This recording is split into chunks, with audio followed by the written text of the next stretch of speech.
L'ouragan Milton est affaibli mais reste extrêmement dangereux avant son arrivée prévue mercredi en Floride dans le sud-est des États-Unis, une région déjà affectée par le passage destructeur d'Hélène fin septembre.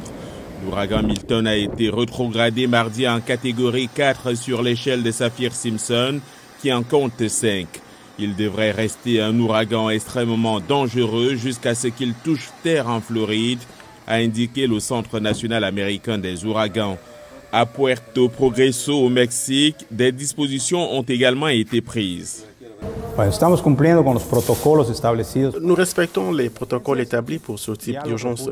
Les abris ont été installés et nous travaillons sur les derniers détails pour commencer à recevoir les familles qui veulent se réfugier dans un endroit sûr. Milton devrait frapper la Floride après avoir longé lundi et mardi la côte nord de la péninsule de Yucatan, où il pourrait provoquer des vagues destructrices. Le Centre national des ouragans, qui avait prédit lundi la pire tempête à frapper la région de Tampa depuis plus de 100 ans, attend désormais des vents soufflant à 250 km/h. Moins de 2 semaines après le passage d'Hélène, les habitants de la Floride se préparaient aussi avec inquiétude. Le gouverneur de l'État, Ron DeSantis, a lancé un avertissement sur l'impact de l'ouragan.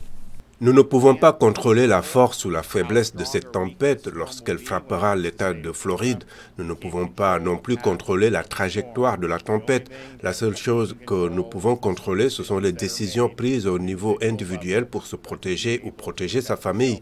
Nous espérons que les dégâts seront aussi minimes que possible, mais vu l'ampleur de la tempête, il y aura des dommages importants dans différentes parties de la Floride et ce ne sera pas seulement la montée des vagues qui sera probablement la plus grave, mais cette tempête va traverser la péninsule sous forme d'ouragan et des vents de la force d'un ouragan vont souffler sur la côte est de la Floride.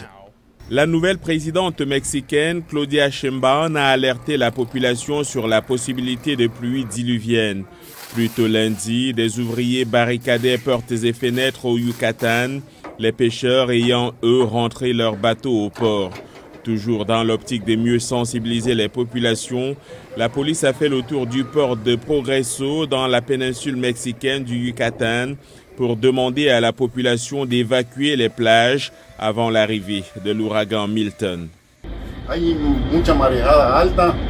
Il y a de fortes houles, du vent et des courants. Toutes ces conditions sont actuellement présentes dans la mer. Nous sécurisons bien les bateaux pour qu'ils ne soient pas emportés par le courant ou qu'ils n'éclatent pas. Cependant, il est arrivé qu'ils éclatent et s'en aillent.